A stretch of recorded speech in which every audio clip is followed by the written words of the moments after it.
Mountaineer fans wipe off sweat from their brow as the Mountaineers avoid disaster here on this brisk Tuesday night. The West Virginia Mountaineers picking up a 76-72 victory over Iowa State, and that score does not tell the whole story of that game at all. I'm your host here, Mike Asti, and this is a West Virginia Hoops edition of Pittsburgh Postgame on Pittsburgh Sports Live and, of course, WVU Sports Now. And I'm going to be joined alongside a guy who I've done some radio with in the past and a friend and colleague of mine, John Antonik, who is actually with the West Virginia Athletic Department, the director of athletic content for WVU's Department of Intercollegiate Athletics, and also an author of 4 books on WVU sports. So when you want a WVU sports expert, you go to John Antonik, and I will give him the introduction I gave in the past. It is John, not Gin, but Antonik nonetheless. Still a drink that I'm sure Bob Huggins and the Mountaineers may need after that one, as again, the Mountaineers win 76-72. Bottom of the video, click that subscribe button if you like what you see in here and help us get our content to you as easy as possible. The Mountaineers now 12-5, Iowa State now a lowly 2-10. As their season has been marred with inconsistency and dealing with games being moved around, and they've just been struggling, but they almost stole one here against the number 17th ranked team in the country, who has really had an up and down 2021, to say the least. So, John, the Mountaineers start off this game. It seemed like Bob Huggins put the fear of God into this team, and maybe he has to do it all over again, because it appeared he put that fear of God in. I know I had to wait to start the last post-game show with him doing a come to Jesus meeting. That seemingly worked, opening up the game where they were rebounding like crazy, 27 boards in that first half, all over the glass, all over the court, whether they were hitting shots or not. He's going to love the hustle from that. They led 42-31 after the first half. They then lost that second half 41-34, a very similar score. I don't know if they got too confident. They thought the game was well in hand or what happened. McBride stayed cold. Culver got his double-double. Sherman ends up as your leading scorer, usually not a recipe for success when he has almost 20 and nobody else gets close. Iowa State was able to heat up, and they almost stole this game. Yeah. Right now, what are your takeaways, and what did you hear from Bob Huggins himself? Because I know that you were a part of that Zoom session, and I'm sure Bob Huggins once again wanted to let his team know that he was not happy despite a victory. Yeah, I didn't want to listen to what he had to say afterward, and he pointed to two possessions that were really key to the Iowa State run. If you remember, McNeil had a layup to the other side of the basket and kicked it out and ended up not getting anything there. And then there was another instance when the Deuce wasn't able to knock down the front end of a one-on-one, and that gave them some points. They just quit scoring. If you go and you look, they didn't get a field goal over the last 5:46, and they're lucky to win the game when you don't make a field goal over your last 5:46. And if you think about that second half, Culver hits the front end of a one-on-one, actually makes both to put them up 6. So, Derek, a 59% free throw shooter, had the game 14-17 the game before, ended up making some free throws. They did make their free throws. He was happy they made their free throws down the stretch, but defensively, they're still struggling to cover, penetrate, and pitch. They're not getting on the threes, and they're going to have to shore this up, because what they got coming down the stretch, 6 straight top 25 teams. I don't know if there's ever been a team that's ever played 6 in a row, top 25. I mean, there's years that West Virginia plays. They don't play 6 top 25 teams in a season. And they're going to play 6 in a row to finish up here. Yeah, it's gonna be crazy. And John, if there's anyone ever to tell us if that's ever happened, it's you. So we can look over there at WV.com to figure that out there and see what you guys got going on. WVSports.com. That's basically the guy to tell us. And I don't think it's ever happened before, from what I can remember. And that was actually what I touched on a recent show, that while the COVID break maybe was a blessing in disguise in a way, because you lose a star player, you deal with controversy, you're coming off a bad game, it almost was like, okay, let's get out of the headlines. It almost was a positive. The negative was it stacked the schedule. because you're talking about all those ranked opponents, and that's going to be 23rd ranked Kansas. Could you imagine that spread and having Kansas be potentially the easiest game? 23rd ranked Kansas, 13th ranked Texas Tech, 9th ranked Oklahoma. These, of course, all conference, as you would imagine, with the way the schedule has been this year. And then Baylor back to back. So that's crazy. I mean, splitting with Baylor is almost the best you can imagine in that situation. It does not get easy. That's why a loss here to a 2-win Iowa State team would have been disaster, especially if you're looking at seeding and how they would have viewed you. They almost could have played themselves out of the tournament if they would lose this and then lose all the way through. Again, the Mountaineers lose or winning, lost. It was a win that felt like a loss, winning 76-72. John Antonik, Mike Asti here on WVU Hoops Postgame. John, was it just simply this team couldn't shoot in that second half? And I also do want to ask you, they had a big lead in that first half. Sherman ended up being the leading scorer. But if you go even back to the prior game, is there an overlying issue of shooting for this team? Because McBride had been that MVP, had been shooting the lights out, and he has really been cold since the season has been cold, only going 4 for 11 in this game, 9 points, 8 rebounds. He's still hustling, but he can't be your third leading scorer and expect you to go pretty far. No, they've always been a streaky shooting team. I think this team, if it can somehow figure out a way to shoot in the mid-40s, I think that's a success for them, particularly if they're playing Bob Huggins defense. But if they're not playing Bob Huggins defense and you're shooting in the 40s or low 40s, that's not a good formula. And, you look what they've done recently. The last 2 games, they gave up 80 points. This one, only 72. But they're going to have to figure out a way to stop penetrating pitch. And they're going to have to figure out a way to stay in front of their men. Huggins talked about point drop. They used that a little bit tonight to try to give them a little bit of a different look. But at the end there, they went back man-to-man. And Gabe did hold his ground there and was able to force that turnover. And Taz was able to get the ball.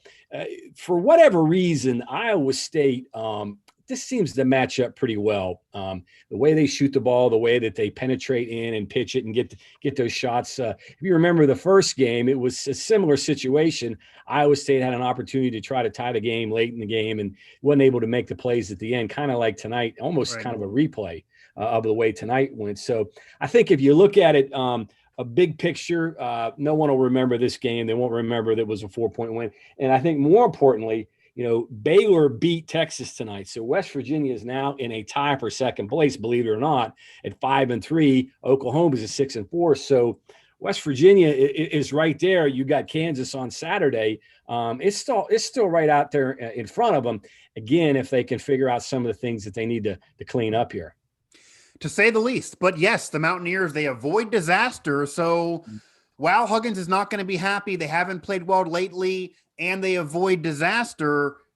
While it may feel like a loss, they did win. And you mentioned what's going on around the conference, the fact that even Kansas and some other teams that normally are top 10 teams are barely in the top 25. Many teams who are normally lead around the country are having down years, Kentucky, Duke, North Carolina, etc. The Big 12 is arguably the best conference in the country in terms of depth, which will also help you seeding wise. So a game that could have potentially ruined the year with the schedule coming up was not able to be that disaster. And the Mountaineers still right now are in line into a pretty good situation here moving forward after a 76-72 victory over Iowa State, even though it wasn't impressive. John, one thing I guess is glass half full here is while McBride's been struggling, Culver showed up in this game because he's also been struggling recently. He showed up, 13 points, 12 rebounds. That's the exact kind of game you want out of him.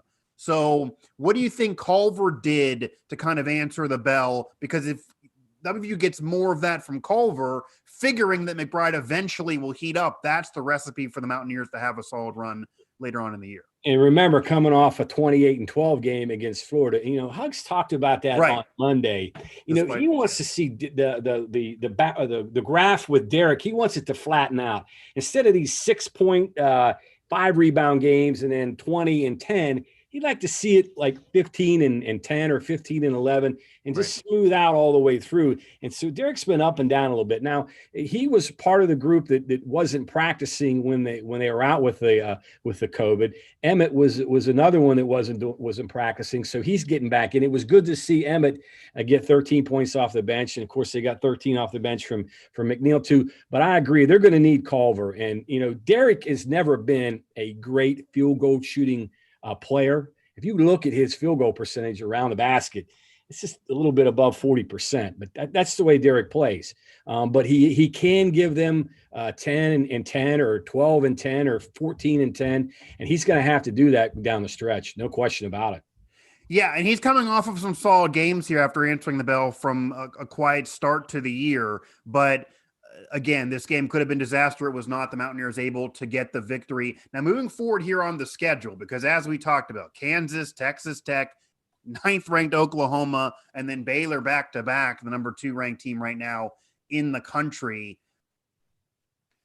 What do the Mountaineers have to do? Is it simply just get hot shooting? Because that seems like you just hate to hear that because it's such a gamble. You never can know each night. But in terms of those upcoming matchups, because that's really going to be telling to whether the Mountaineers go as a number 10 or 11 seed like projected a week or so ago, or could actually end up with a solid situation.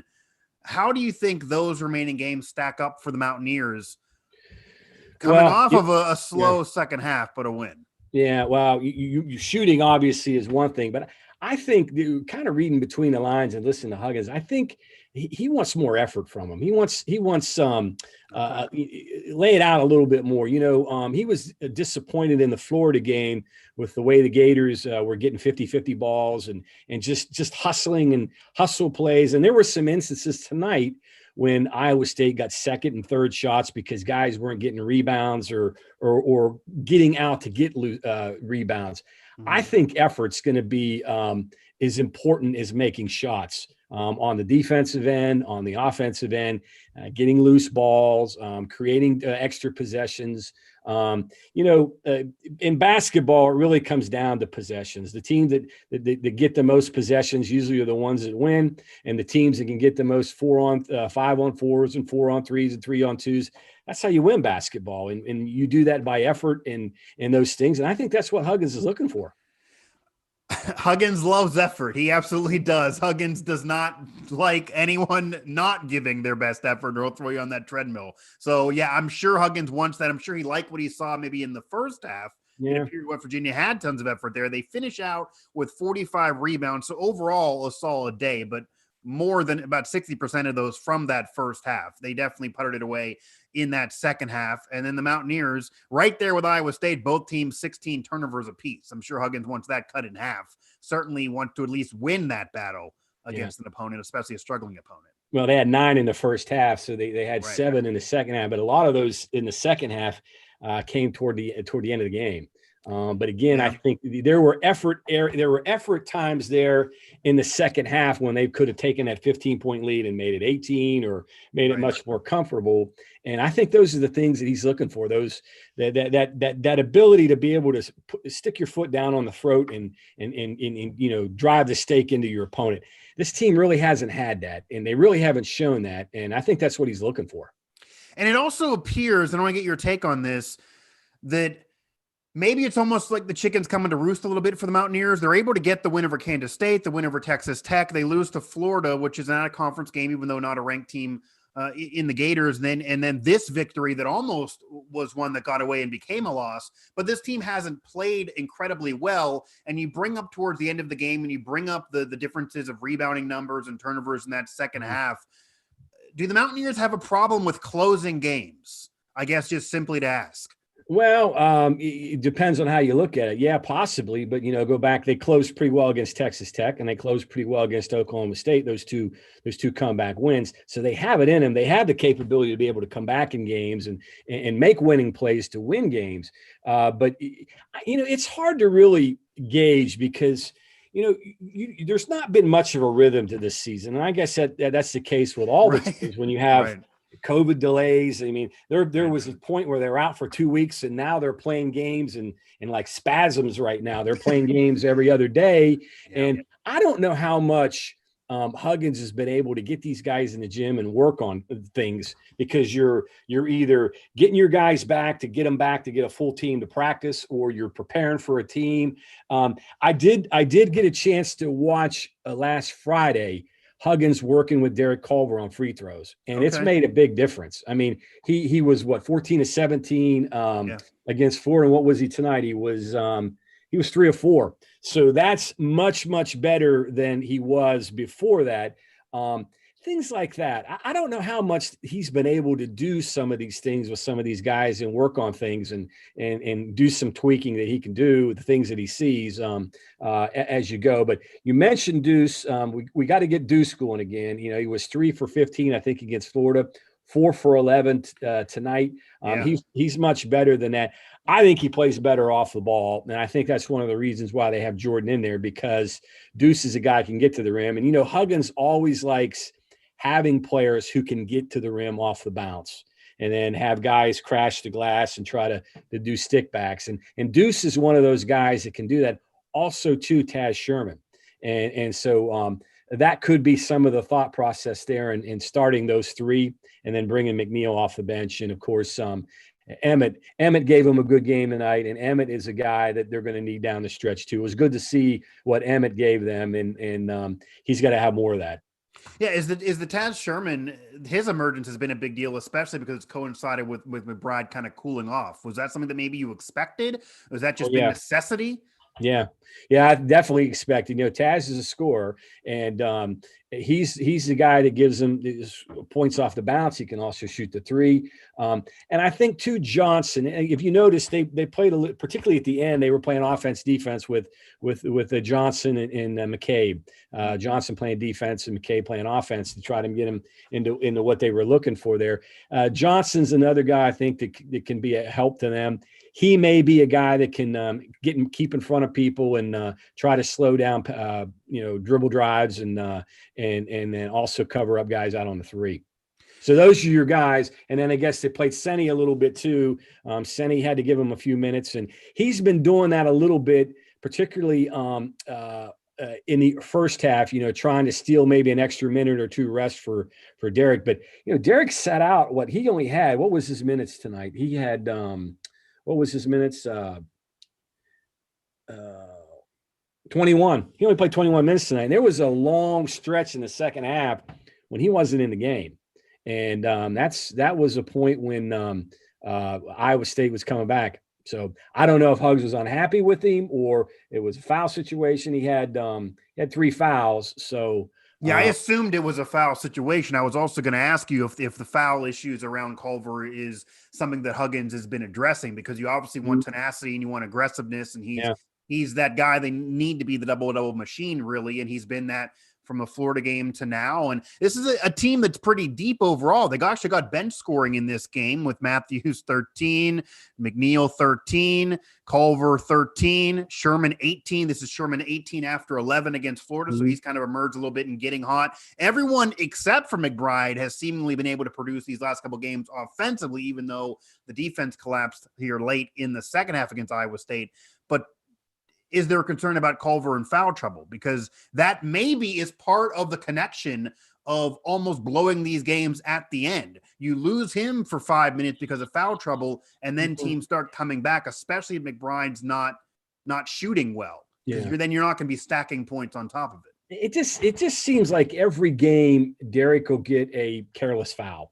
There'll be a ticky-tack foul or something, maybe, a foul of frustration or something like that. It seems to be some of that a little bit. Monday, he talked more about McBride getting into foul trouble. He was more concerned about Deuce getting into foul trouble. And, he was in foul trouble in the Texas Tech game. He was in foul trouble in the Florida game. Tonight, he didn't, let's see, what was he tonight? He was, he had 1 foul tonight.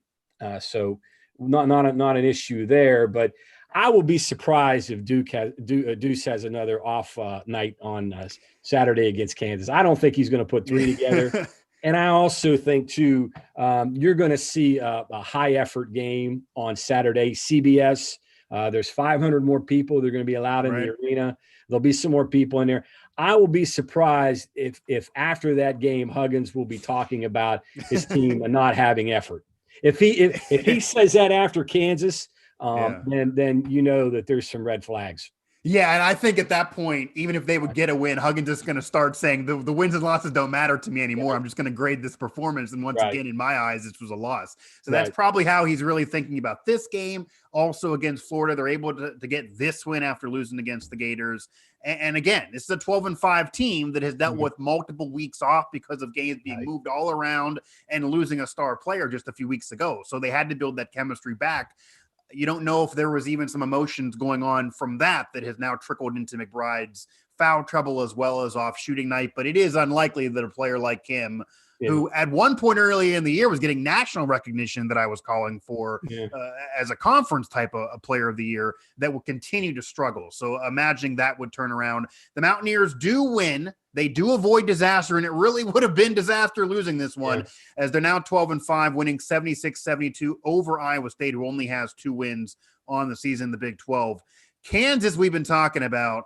Texas Tech, Oklahoma, then the back-to-back against Baylor. What do you think the Mountaineers, because we talked about what they need to do. Obviously, McBride, you figure, is going to pick it up. He needs to get hot shooting. Culver needs to keep playing like this, but stay out of foul trouble. And they're getting some bench scoring. So right now, it's just the stars need to give more.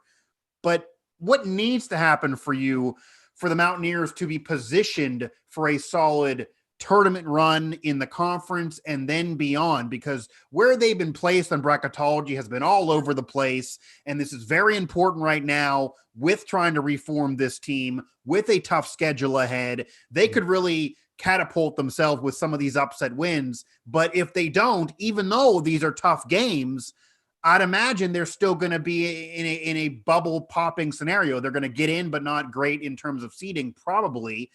I don't know if the committee is going to give them any mulligan because of the schedule in front of them, but what do you think the Mountaineers need to do with this schedule? Those Kansas, Texas Tech, Oklahoma, and the 2 against Baylor. So those, 6 games? Yeah, I think if you can go half there, I think you're in pretty good shape if you go half. And then what are they going to do with the postponed games? They've got that week before the conference tournament where you could fit in the TCU. Let's see, what did they lose? They lost Oklahoma State and TCU, correct? Those were the 2. Yeah, and then one of the Baylor games, which they now put. Well, the Baylor are back-to-back within 3 days. Right. Yeah, so you're going to get number 2 That's insane. in a span of 3 days. And I do remember there was a time when West Virginia was in the Atlantic 10, and they played Temple, number 1, in 1988, back-to-back weeks.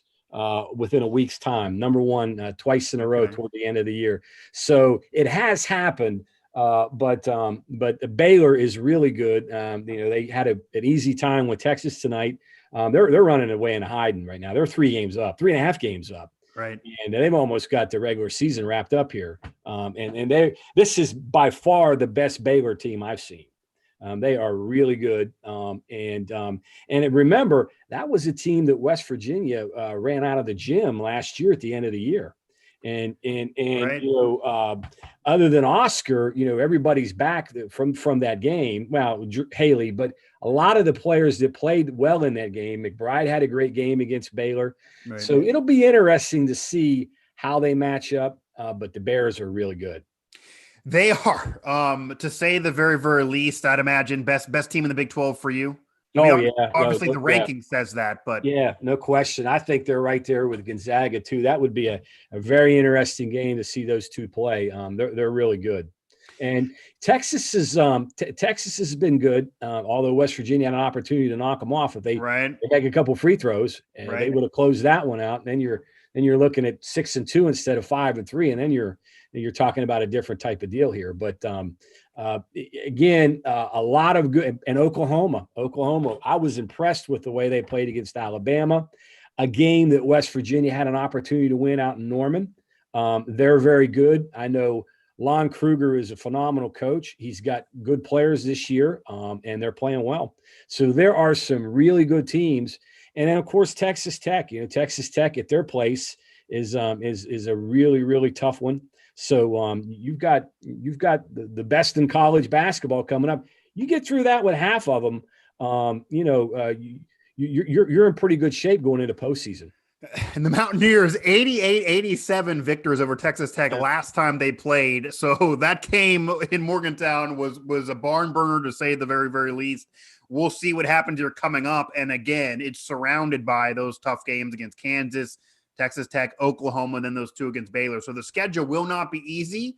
If you can get through half of them, or even maybe above that, and play well, snag some of these upsets, absolutely the committee will look favor onto that, because the schedule has been so difficult. And one of those losses being to Gonzaga, a game that Huggins got on the phone and forced to happen. Certainly that's a positive for the program. And they've dealt with a lot for sure, but it is a team that desperately needed this win. Imagine if everything we're discussing was after losing to Iowa State. So the Mountaineers do get the win, even though it certainly could have easily gone the other direction with how that game finished out. John, I absolutely appreciate the time. I knew that if anyone was going to be able to tell us the last time they would have played back-to-back games against number 2 in the country, it would have been you. And we get to harken back from a John Chaney memory there, the recently late Hall of Fame coach. So that brings that memory to me, and the Mountaineers program has dealt with it before, but none of these kids can remember that. And this is definitely going to be a tough road here coming up. But nonetheless, the Mountaineers get a win, and we'll need more from McBride. We'll need even more from Culver, and we'll need more from everybody else to try to close these games a little bit better. John, I absolutely appreciate the time, man. We'll have to do this again. I'm glad to talk to you. So stay well down there. I'm hoping to get down there at some point if we can have things be lifted here just in general. At least the fans are getting in there. That's a positive for sure. So I absolutely appreciate the time. You take care. I'm glad I got to talk with you, and hope we can do this again sometime soon. Appreciate it. Thanks for having me on. Absolutely.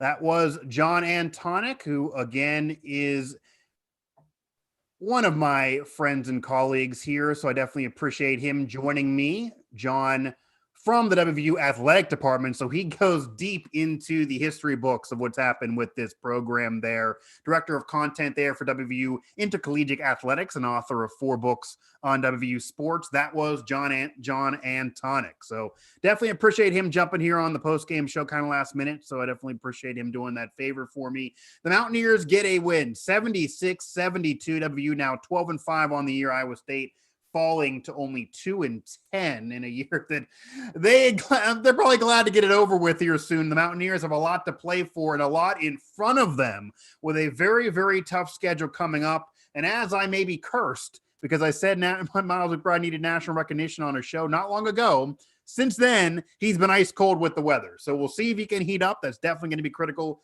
to this Mountaineers team. Only 9 points, 8 boards, 4 for 11. Not good enough for McBride, who's also been in foul trouble recently, as John touched on. Culver 13-12 after the big game against Florida, which was a loss. Kind of surprising, great efforts from him. Prior to that was struggling, so needs more of this from him. Need to get him out of foul trouble and maybe even beef up the scoring a little bit more. Sherman 18 after 11. Great performance by him. Can't ask for too much more than that from Chaz Sherman, who goes from the 3rd or 4th guy to right now the leading scorer. That does likely need to be flip-flopped and get McBride back in there for this team to have a deep run, whether it be in the Big 12 or the NCAA tournament. And if they're looking at a solid seeding, regardless of the conference tournament, if they're looking at solid placing from Joe Lenardi and company, they need to snag probably half of these games that John mentioned. Kansas 23rd in the country, not the greatest ranking for them. That's underachieving for that program, but still a very, very tough and talented team. The Mountaineers usually play well against the Jayhawks in the season, so we'll see what happens there. 13th ranked Texas Tech, as the Red Raiders look to avenge a 1-point loss to West Virginia just a few weeks back.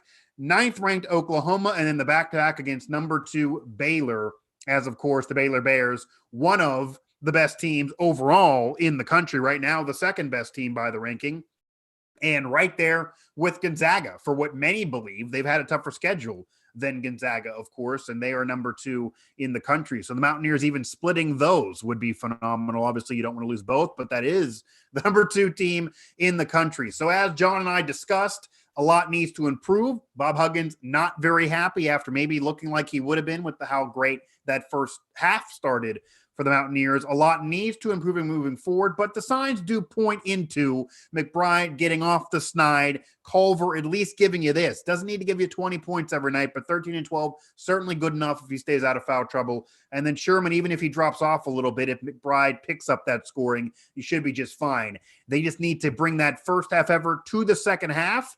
And you hate to say it's about effort, but when you look at Bob Huggins, when you see his facial expressions, even in a win, you hear he's having these come to Jesus meetings at the end of these games and delaying what normally would be his post-game press conference time. And you hear it from somebody working for the athletic department that maybe it's about effort. That certainly tells me here that second half effort is unacceptable. That's kind of what Huggins is saying. And that effort might be the issue first to second half and why they're not putting it all together. And these games are not more well in hand when they should be. They have had some late heroics, of course. They had that comeback win with McBride hitting that final buzzer beater, a great moment for him, a great moment for the program. Right now, a seminal moment for the year. But since then, he has been ice cold again with the weather. So we're hoping for some warmer weather here, despite what the groundhog had to say here in this area in town. And we're not far from Morgantown here in Pittsburgh. But the Mountaineers, regardless of outside, need to heat up on the court to have this season be as special as it once was thought to be. The Mountaineers win it 76-72 as they avoid disaster. It's a win, but it doesn't feel like a win. But it was a win, which is the most important thing with that schedule coming up. It had to be a win. WVU 76-72 victors over Iowa State. The Mountaineers now 12-5 on the year. Well, Iowa State falls to 2-10. West Virginia, they will take on that elite program of the Big 12 that they never can seem to get over in the conference tournament to win a conference championship. They've been able to do it in the regular season before, though. This is a big game with that schedule coming up. The Kansas Jayhawks, 23rd ranked team in the country. Then, of course, 13th ranked Texas Tech, 9th ranked Oklahoma, and the back-to-back against Baylor. And no guarantees even after that. Those rankings could change, but the talent on those teams is not going to change. And those games will not be easy. But as John said, Saturday, figure McBride would get off the snide. We'll see if that really, really happens. Certainly concern out there if he does not. Against the 23rd ranked Kansas Jayhawks. The Mountaineers win. Somebody's singing Country Road somewhere, wherever they may be, but it's not Bob Huggins, because right now he's not treating this like a victory. They avoid disaster, but WVU needs to be a hell of a lot better with a very, very tough road coming up as the Mountaineers hope to heat up, as the weather hopes to heat up as they close this crazy, bizarre season.